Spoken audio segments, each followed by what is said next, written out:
Artinya menyamakan selain Allah dengan Allah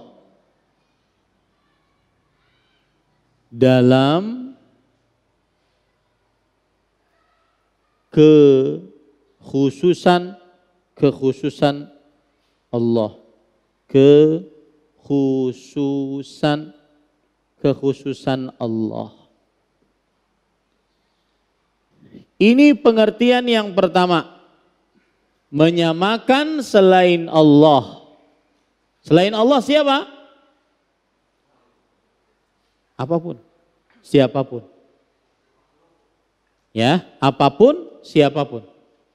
Entah itu siapapun, malaikat selain Allah, makhluk yang tercipta dari cahaya, atau jin selain Allah, makhluk yang tercipta dari api, atau manusia, atau hewan, atau apapun, pepohonan, bebatuan, besi, apapun, menyamakan selain Allah dengan Allah dalam kekhususan milik Allah.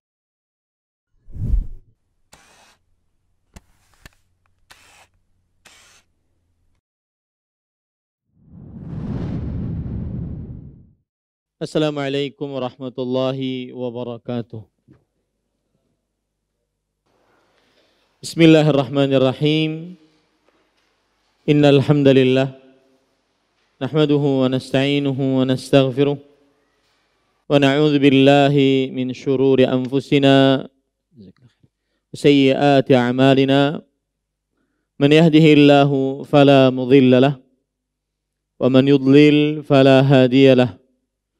وأشهد أن لا إله إلا الله وحده لا شريك له وأشهد أن محمدا عبده ورسوله. يا أيها الذين آمنوا اتقوا الله حق تقاته ولا تموتن إلا وأنتم مسلمون. يا أيها الناس اتقوا ربكم الذي خلقكم من نفس واحدة وخلق منها زوجها وبث منهما رجالا كثيرا ونساء واتقوا الله الذي تساءلون به والأرحام إن الله كان عليكم رقيبا. يا أيها الذين آمنوا اتقوا الله وقولوا قولا سديدا يصلح لكم أعمالكم ويغفر لكم ذنوبكم ومن يطع الله ورسوله فقد فاز فوزا عظيما. أما بعد، فإن أصدق الحديث كتاب الله وأحسن الهدي هدي محمد صلى الله عليه وعلى آله وسلم وشر الأمور محدثاتها وكل محدثة بدعة وكل بدعة ضلالة وكل ضلالة في النار.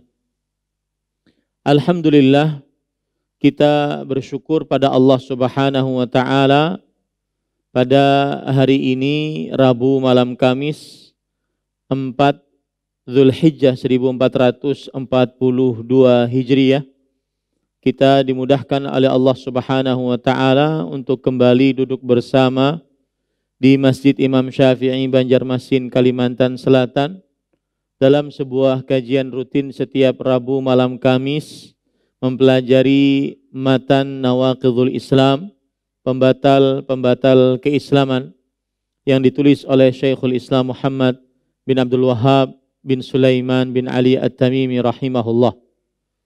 Salawat dan salam semoga selalu Allah berikan kepada Nabi kita Muhammad sallallahu alaihi wa ala alihi wasallam, pada keluarga beliau, para sahabat, serta orang-orang yang mengikuti beliau sampai hari kiamat kelak.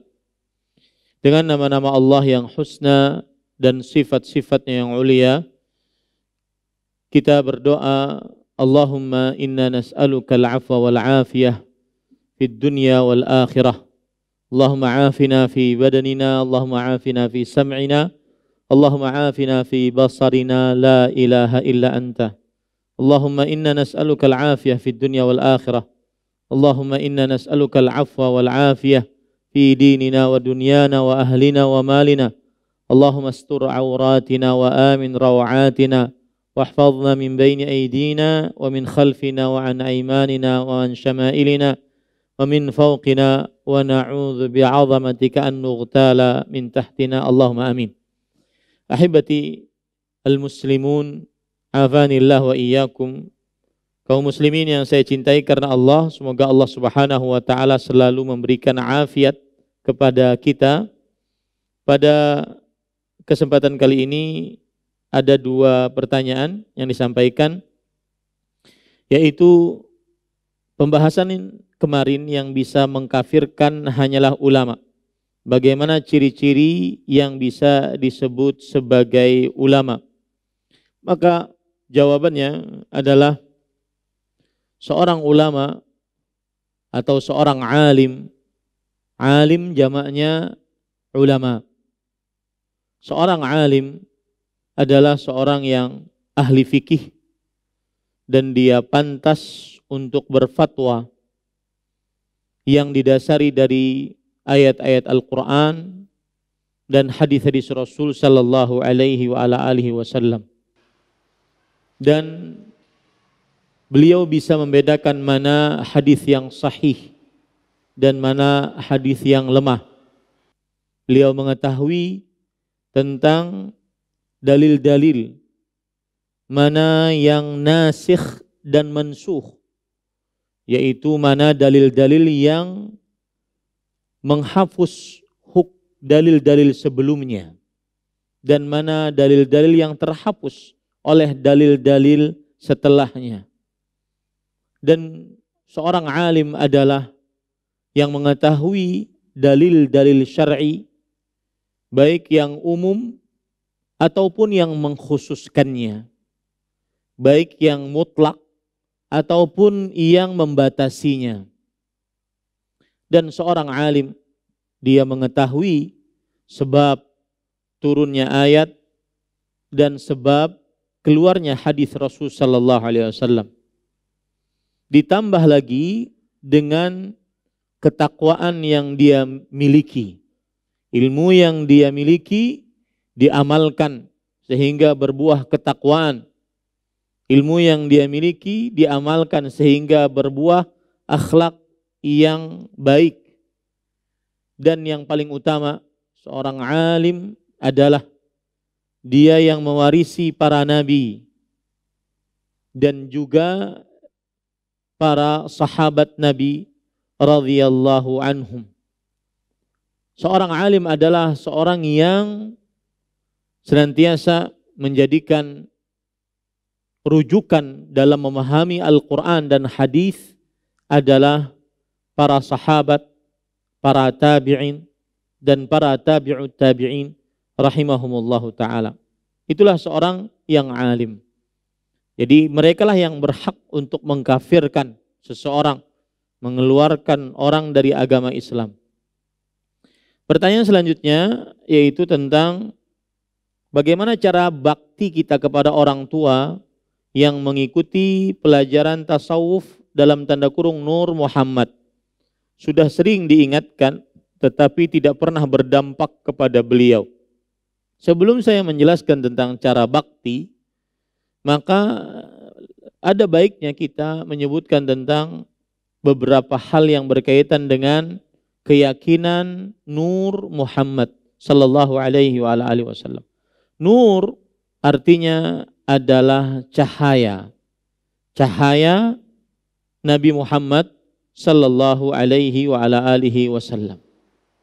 Dan keyakinan ini maksudnya adalah bahwa Nabi kita Muhammad sallallahu alaihi wa ala alihi wasallam sebelum diciptakan menjadi manusia, maka diciptakan dari cahaya Allah Subhanahu wa taala, cahaya Nabi Muhammad sallallahu alaihi wa ala alihi wasallam. Yang kemudian dengan cahaya inilah akhirnya semua makhluk diciptakan oleh Allah Subhanahu wa taala. Dan keyakinan ini berdasarkan beberapa hadis. Saya bacakan di sini. Di antaranya, khuliqtu ana wa aliyun min nur wa kunna ala yaminil arsh qabla an yukhlaqa Adam bi alfi'am. Aku diciptakan, kata Nabi Muhammad SAW dalam hadis ini, atau dikatakan bahwa Nabi Muhammad SAW bersabda dalam hadis ini, aku diciptakan dan juga Ali bin Abi Thalib dari cahaya. Dan kami berada di kanan arsy-Nya Allah Subhanahu wa taala 1000 tahun sebelum diciptakannya Nabi Adam. Akan tetapi hadis ini adalah hadis yang maudhu', hadis yang palsu. Imam Asy-Syaukani rahimahullahu taala mengatakan di dalam sanadnya terdapat Ja'far bin Ahmad bin Ali bin Bayan, dan dia adalah seorang Syiah Rafidhah yang suka memalsukan hadis. Ini bukan Ahmad Zaidun yang mengatakan, kan tetapi Imam Asy-Syaukani rahimahullahu taala. Begitu juga dalam hadis yang lain yang berbunyi, khalaqanillahu min nurihi wa khalaqa Aba Bakrin min nuri.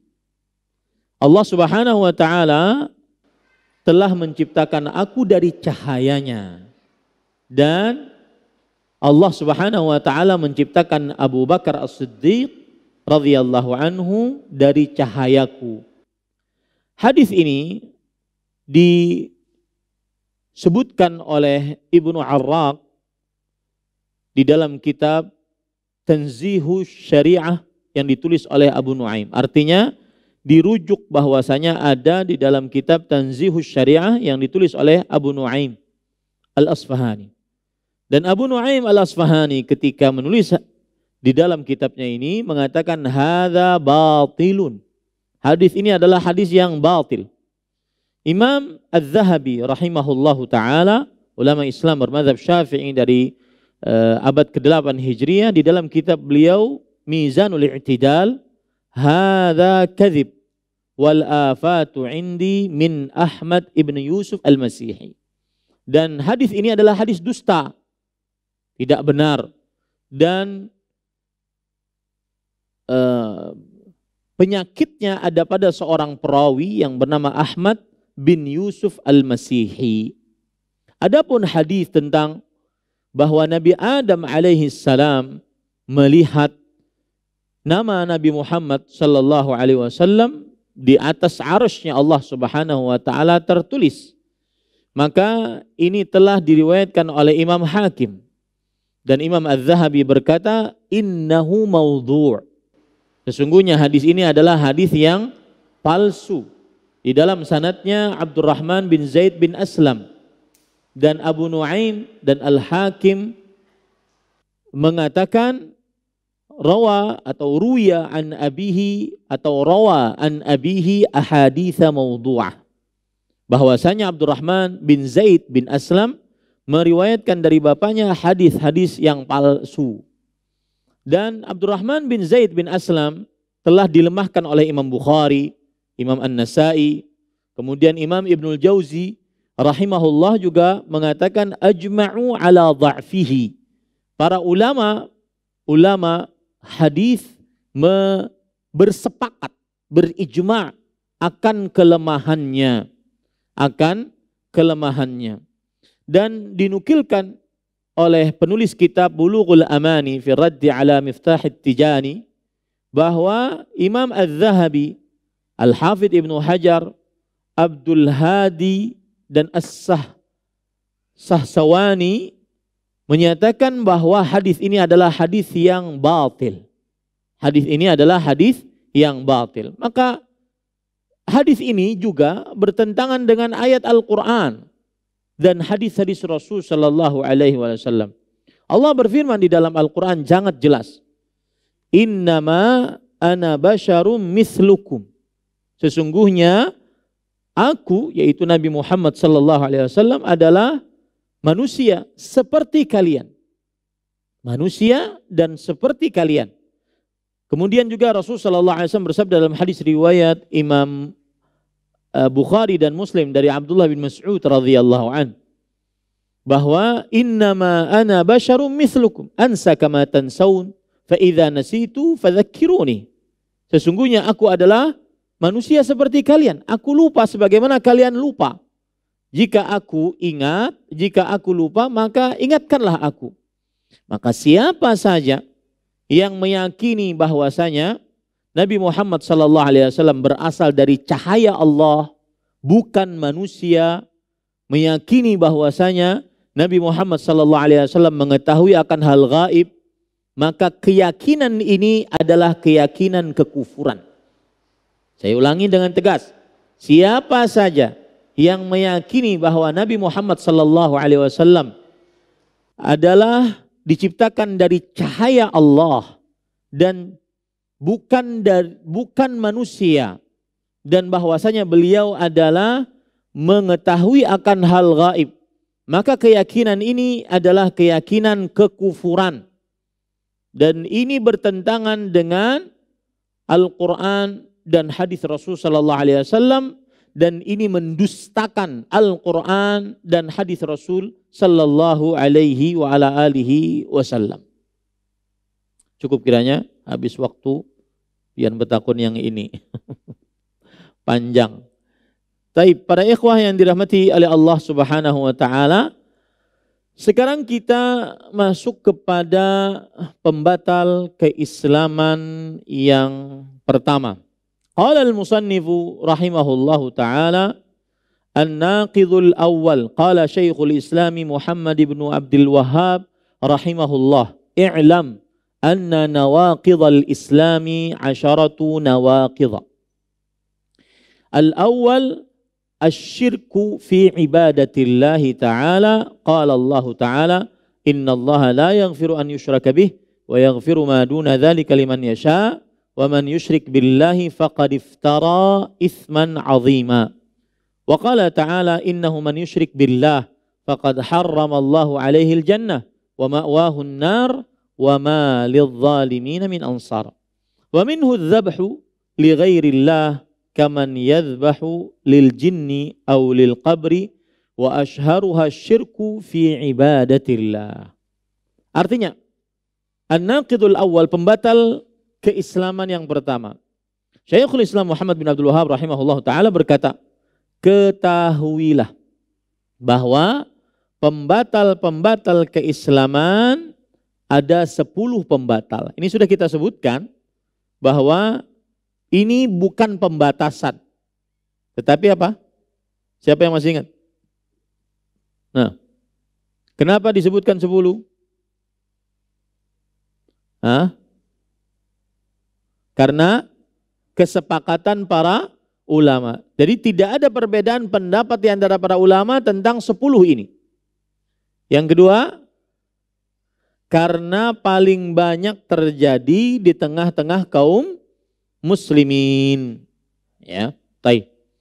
Kemudian penulis mengatakan yang pertama yaitu asyirku fi ibadatillah, mensyirikkan Allah dalam beribadah kepada Allah Subhanahu wa taala. Kemudian beliau membawakan dalil. Dalil yang pertama surah An-Nisa ayat 48. Yang artinya sesungguhnya Allah tidak mengampuni dosa yang mensyirikannya dan akan mengampuni dosa selain itu bagi siapa yang dikehendakinya.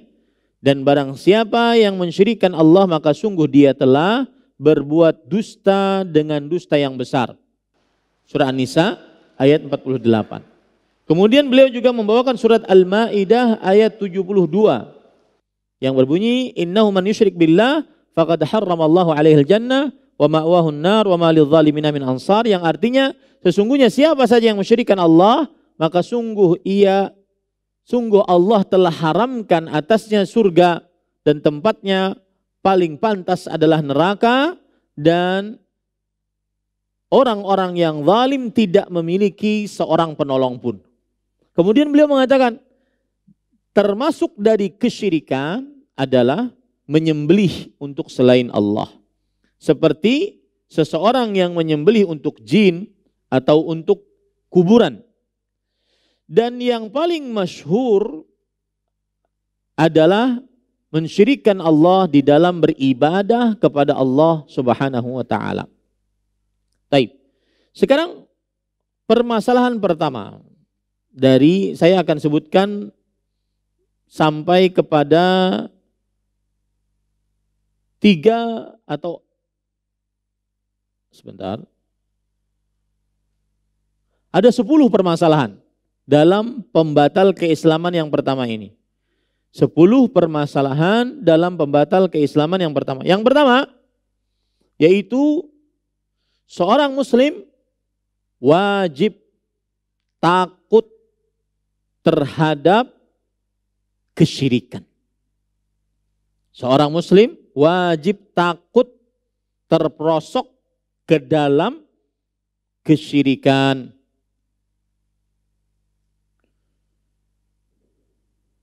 Apalagi di zaman sekarang, yang mana zaman penuh dengan syubhat, kemudian banyak perkara-perkara yang samar-samar, dan kemudian seseorang tidak tahu mana yang hak, mana yang batil, maka pada saat itu dia harus takut kepada kesyirikan.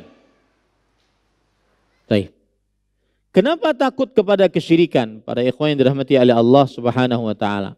Pertama, karena Nabi Ibrahim alaihi salam, Khalilullah, kekasih Allah, beliau yang mendebat orang-orang musyrik, beliau yang menghancurkan berhala-berhala orang-orang musyrik, beliau yang senantiasa dakwahnya kepada tauhid, dan beliau adalah Imamul Hunafa. Beliau orang yang pertama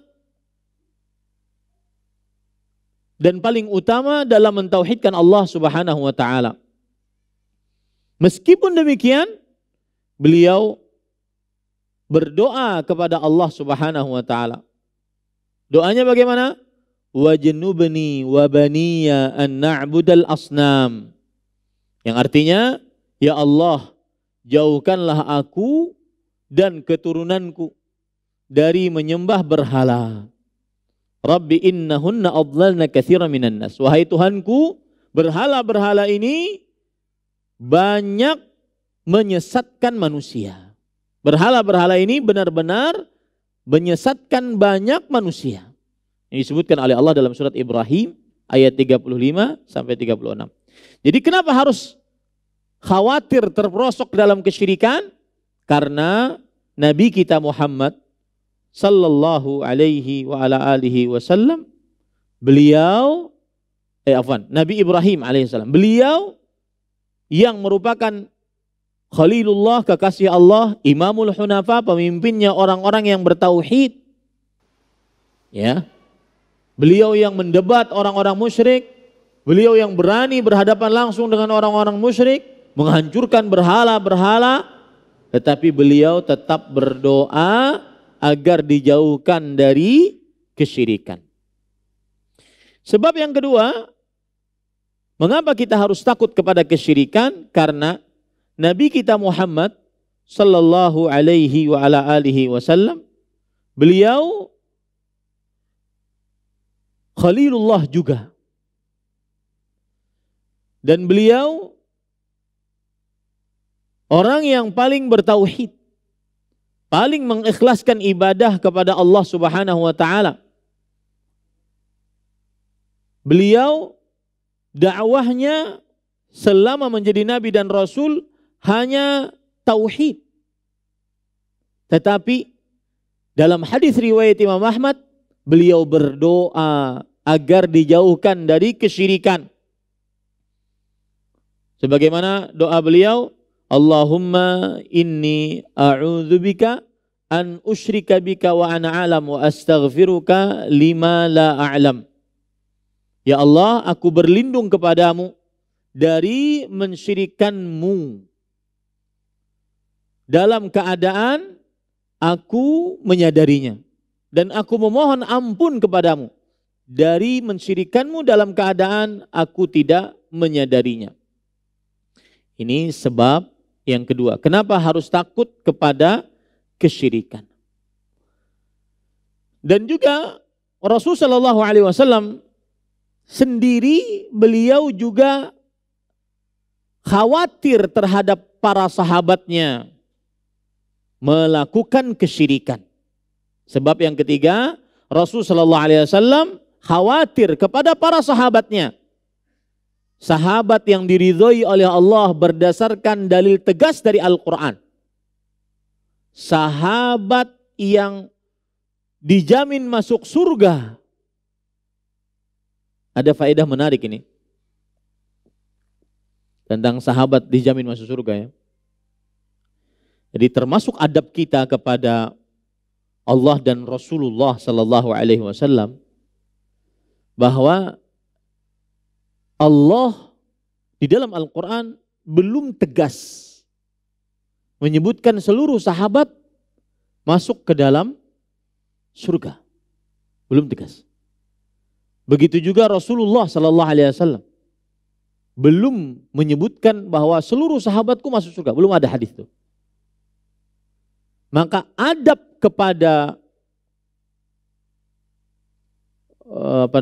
kepada Allah dan Rasulullah sallallahu alaihi wasallam kita menyatakan bahwasanya mereka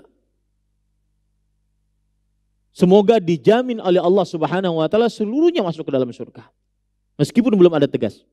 Ada isyarat seperti misalkan Allah berfirman dalam Al-Qur'an wa kullan wa'adallahul husna, dan setiap dari mereka dijanjikan oleh Allah Subhanahu wa taala al-husna. Dalam surah An-Nisa ayat 95. Al-husna adalah surga. Sahabat yang seperti itu ditakutkan oleh Rasulullah sallallahu alaihi wasallam untuk berbuat kesyirikan. Apalagi kita. Wajib khawatir terperosok ke dalam kesyirikan. Sebagaimana Rasul sallallahu alaihi wasallam bersabda dalam hadis riwayat Imam Ahmad, beliau bersabda, "Akhwafu ma akhafu alaikumus syirkul asghar." Yang paling aku takutkan atas kalian di sini siapa? Para sahabat. Orang yang diridhai oleh Allah, dijamin masuk surga, diampuni dosanya. Ya. Maka dikhawatirkan oleh Rasulullah SAW terperosok ke dalam syirik asghar. Apalagi kita. Ini permasalahan pertama. Harus khawatir kita terperosok ke dalam kesyirikan. Baik itu syirik asghar atau syirik akbar yang akan kita jelaskan insyaallah ta'ala. Nah, ini beberapa sebab kenapa kita wajib khawatir terperosok ke dalam kesyirikan.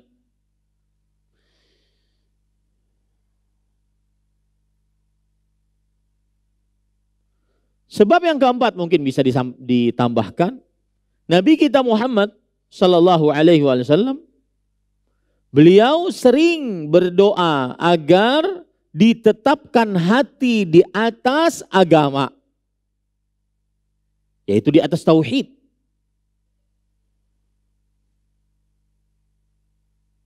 Maka kita wajib khawatir terperosok ke dalam kesyirikan yang merupakan pelencengan dari tauhid, yang merupakan penyimpangan dari agama, bahkan penyimpangan terbesar. Dalam hadis riwayat Imam Ahmad, Rasulullah sallallahu alaihi wasallam berdoa, "Ya muqallibal qulub, tsabbit qalbi ala dinik."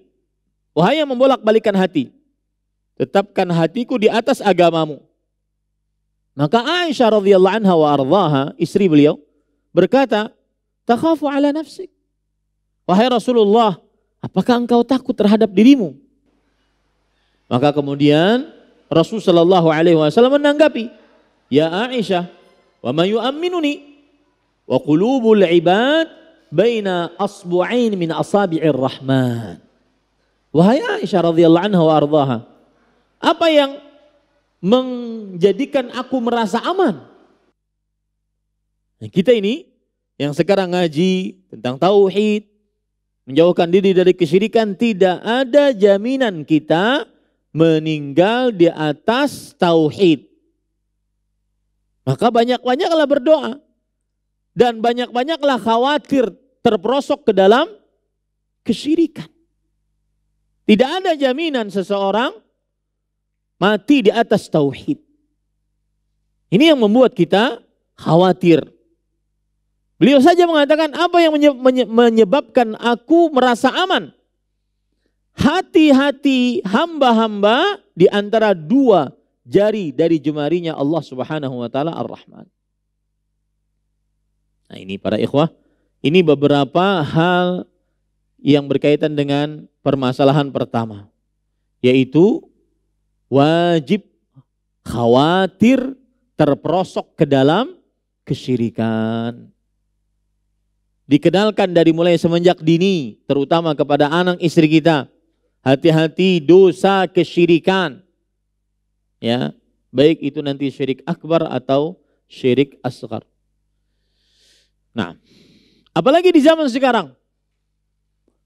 Syirik akbar yang terlihat jelas dan dianggap biasa. Percaya kepada tukang ramal. Syirik akbar. Terlihat jelas dan dianggap biasa oleh manusia. Bahkan tukang ramal diwawancarai. Ya, yang menyerupakan diri dengan Allah diwawancarai.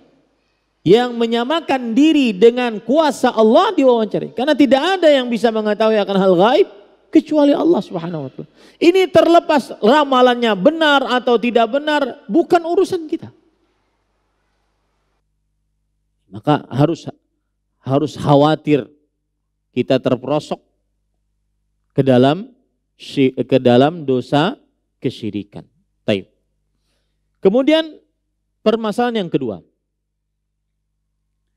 Pengertian syirik, baik secara bahasa ataupun secara istilah syariat. Perhatikan baik-baik para ikhwan yang dirahmati oleh Allah Subhanahu wa taala.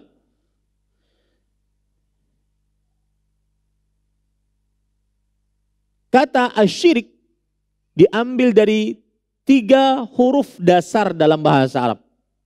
Shin, Ra, dan Kaf.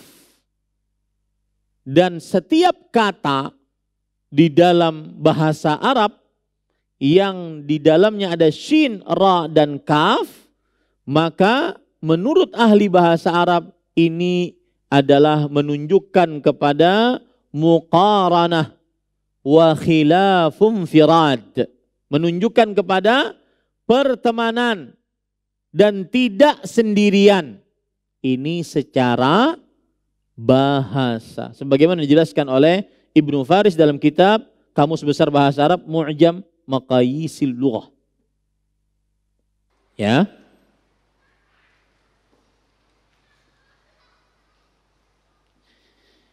Kita permasalahan pertama sudah kita bahas tadi. Ya.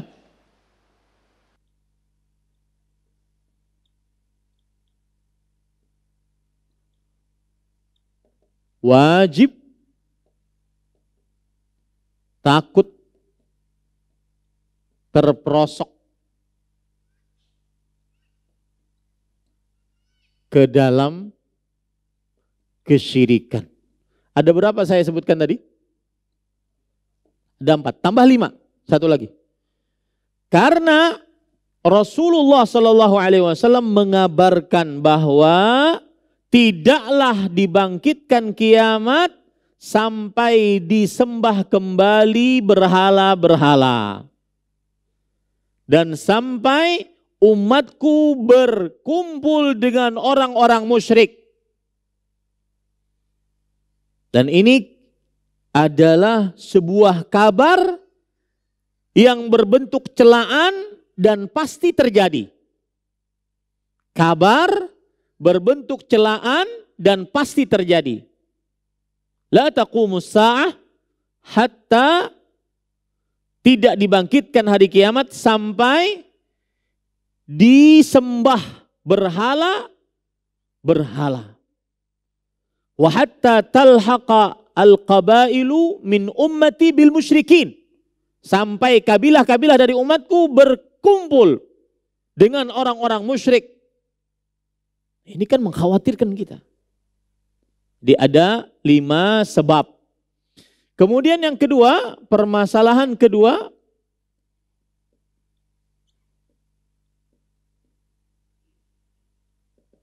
pengertian kesyirikan. Dalam bahasa Arab, asyirku.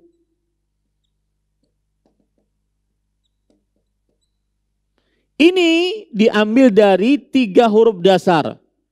Shin,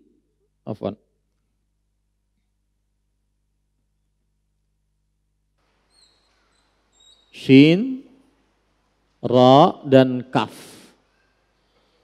Dan setiap kata Arab di dalamnya ada huruf Shin, Ra, dan Kaf, maka menunjukkan kepada muqaranah. Apa arti muqaranah? Yaitu pertemanan.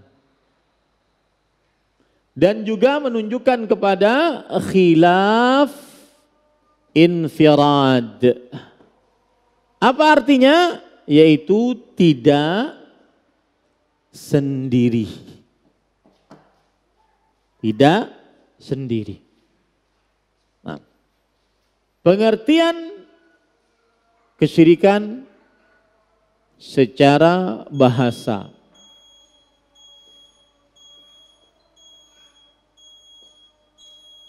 Ini nanti pengertian kesyirikan secara istilah syariat. Sekarang saya ulangi, pengertian kesyirikan asyirku secara bahasa diambil dari 3 huruf dasar Shin, Ra, dan Kaf yang artinya pertemanan. Pertemanan. Muqaranah. Kemudian yang kedua artinya khilafun firad yang artinya tidak sendiri. Adapun syirik secara istilah syariat maka pengertiannya begini. Secara umum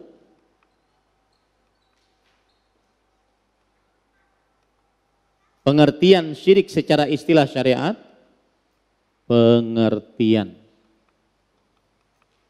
syirik secara istilah syariat. Ya. Ada pengertian secara umum dan ada pengertian secara khusus. Lihat, pengertian secara umum yang pertama, syirik adalah taswiyatu ghairillah billah fi syai'in min khasaisillah. Artinya menyamakan selain Allah dengan Allah dalam kekhususan Allah, kekhususan Allah. Ini pengertian yang pertama, menyamakan selain Allah. Selain Allah siapa? Apapun, siapapun. Ya, apapun, siapapun. Entah itu siapapun, malaikat selain Allah. makhluk yang tercipta dari cahaya, atau jin selain Allah, makhluk yang tercipta dari api, atau manusia, atau hewan, atau apapun, pepohonan, bebatuan, besi, apapun, menyamakan selain Allah dengan Allah dalam kekhususan milik Allah. Apa itu kekhususan milik Allah? Kekhususan milik Allah adalah rububiyah, uluhiyah, dan asma was sifat. Saya sengaja pakai istilah-istilah ini agar Bapak Ibu, saudara-saudari sekalian benar-benar paham istilahnya. Tidak saya terjemahkan atau tidak saya memakai istilah terjemahan. Nanti baru kita terjemahkan.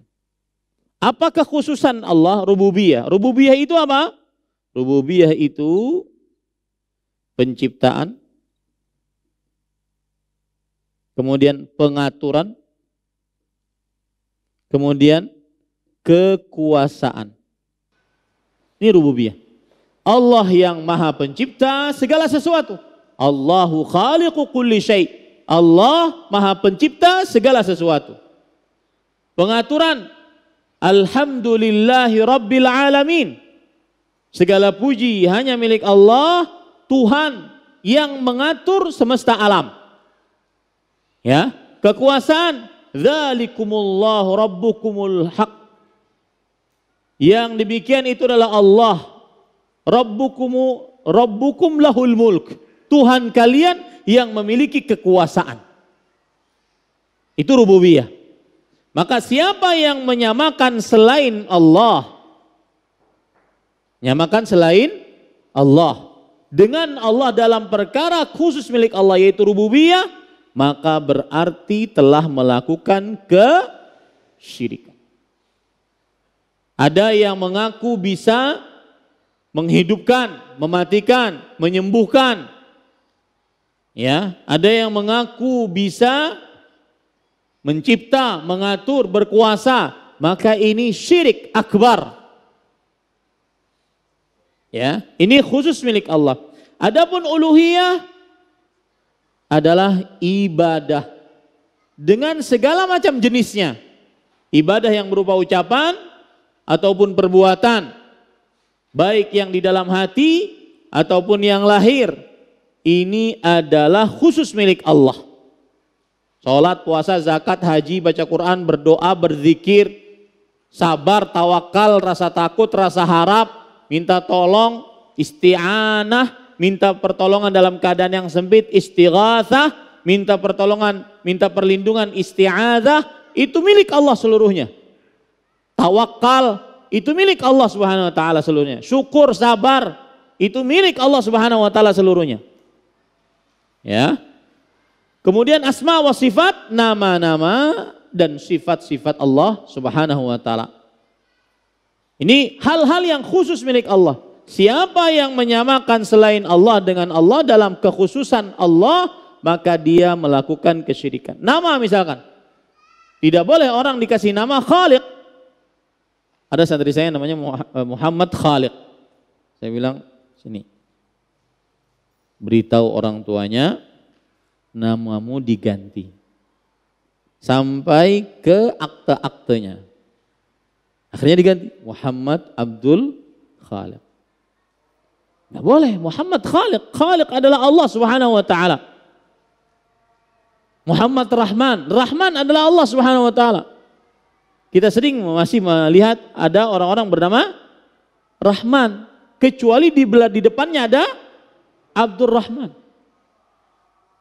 Nah ini adalah pengertian yang pertama secara umum kesyirikan. Pengertian yang kedua adalah, perhatikan, ja'lu lillahi niddan.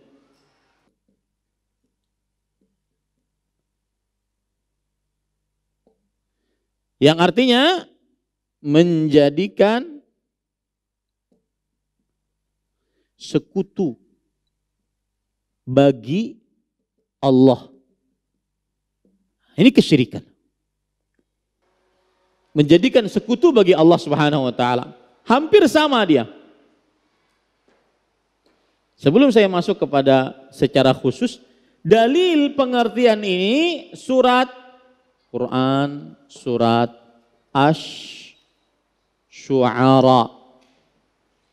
ayat 97 sampai 98.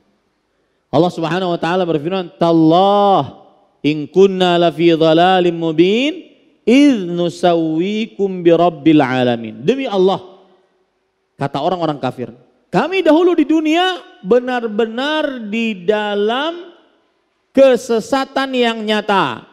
Kapan sesat nyata? Ketika kami menyamakan kalian selain Allah dengan Allah Tuhan semesta alam. Ya, itu dalilnya. Adapun ini dalilnya hadis Rasul sallallahu alaihi wasallam riwayat Imam Bukhari dan Muslim.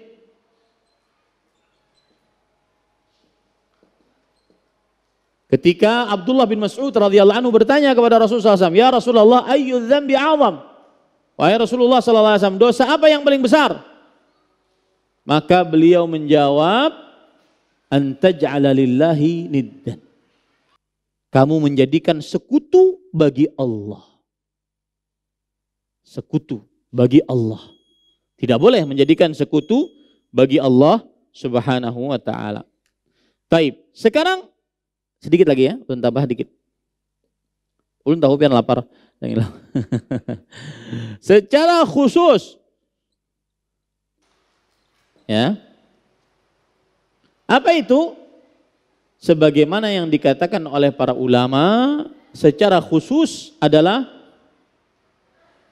sarfu naw'in minal ibadah ila ghairillah. Artinya memalingkan salah satu macam ibadah kepada selain Allah. Nah, ini khusus. Kenapa saya katakan khusus? Karena inilah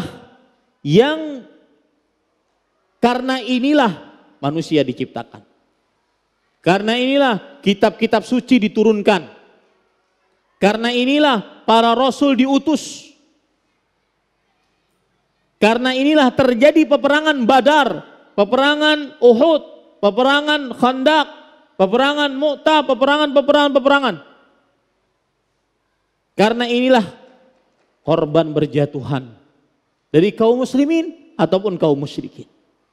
Memalingkan ibadah kepada selain Allah. Kalau umum tadi banyak, rububiyah, uluhiyah, asma wa sifat. Tapi kalau khusus untuk ibadah. Dan ini yang kebanyakan terjadi. Berdoa kepada Allah tapi juga berdoa kepada selain Allah. Bersumpah dengan nama Allah tapi juga bersumpah dengan nama selain Allah. Nah ini dia. Khusus.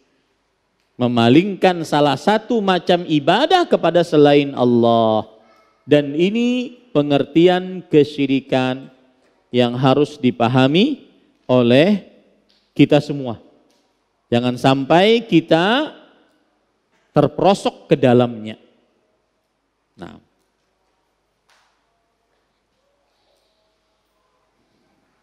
itu kira-kira yang bisa saya sampaikan untuk kajian kali ini. Kita cukupkan dengan kafaratul majlis. Subhanakallah bihamdik. Asyhadu an la ilaha illa anta astaghfiruka wa atubu ilaik. Wa sallallahu nabiyana Muhammad. Walhamdulillahi rabbil alamin. Wassalamualaikum warahmatullahi wabarakatuh. Terima kasih. Jazakumullah khairan wa barakallahu fikum. Video ini dibuat atas partisipasi dari donasi Anda. Semoga menjadi amal jariah bagi Anda semuanya.